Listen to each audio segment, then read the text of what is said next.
Hi again. I just finished running lap 4 up the hills, and I wanted to share something with you.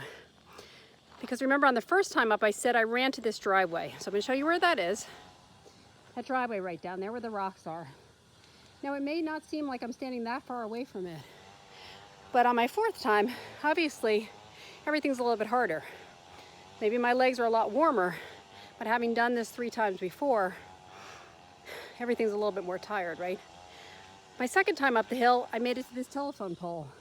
Again, that may not seem like a big distance, but when you're running up a hill like this, every 10 steps feels like quite a challenge. So, and each time I made it a little bit further, and on the 4th time I made it to here. So, the lesson is, decide for yourself how far you're going to go. Decide what you believe that you can achieve, and go for it. Stop listening to this crazy, noisy, chaotic world.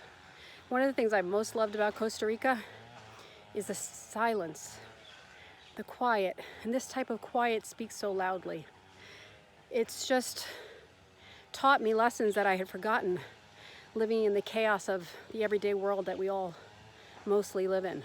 Not everybody, because this world exists outside of the chaos of the United States and so many of the developed countries. And I love my country, don't get me wrong, but sometimes I lose my peace in it. I lose my peace as I'm running on a treadmill towards things that I don't even feel like I should be running towards. A trip like this to a place like this centered me. It brought me back to what God wants from me. It brought me back to discovering what I believe I'm capable of. And again, you know, Scott could run both of these hills without thinking about it. But I'm not comparing myself to Scott. I'm comparing myself or to anyone else who can, who has more endurance than I have, or more training, or more strength. I'm comparing myself to me and the progress I've made in my own life. Again, this is just a beautiful analogy for pushing yourself towards your dreams, towards your goals, towards whatever it is you really want to achieve, what God is calling you towards. For me, I'm still trying to find it, but I know I'm better when I'm encouraging other people. That's something that brings me great peace, which is why I'm sharing these lessons with you, all sweaty and kind of beat up, working out hard the whole time I'm here. Yesterday was an amazing experience. We went to a cloud forest. Whoever knew that there was such a thing? Apparently there's only 1.5% in the world is a cloud forest. So there aren't that many of them. We went to a place called Monteverde. And we spent 3 hours with a guide walking through one of the most peaceful places. We didn't see a lot of animals, but what we did see was nature. Just the amazing way that nature takes care of itself. And I can't remember what it was called. I have to look up the word. But it's where you have things growing on top of each other.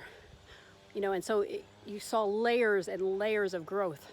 Of trees going on top of trees, and then different kinds of plants planting on top of those trees, and everything just bringing it higher and further towards the sky, towards the sun, and how they survived and how they adapt.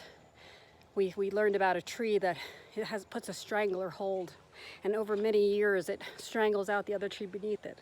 Survival of the fittest, right? It's in plants, it's in animals, it's in each one of us. What are you supposed to do to survive? What is the dream in your heart? What do you feel like you're here for? Make it count.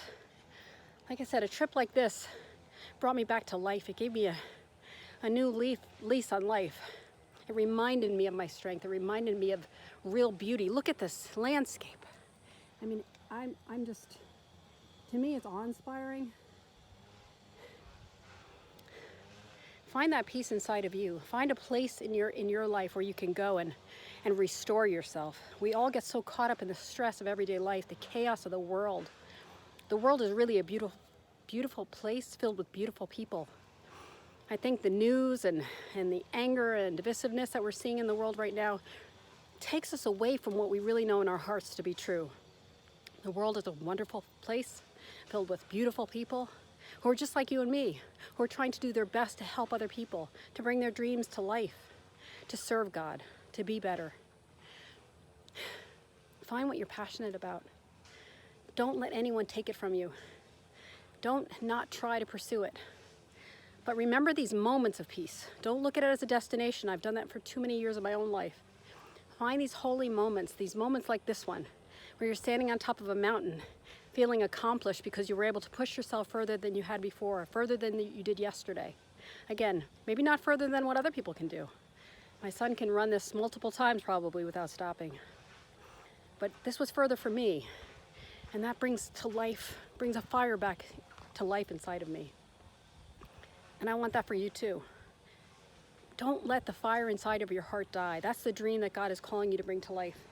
Find it, grab hold of it, because there's nothing that's going to bring you peace like that. Have a great day. I'm going to do a couple more runs. Take care.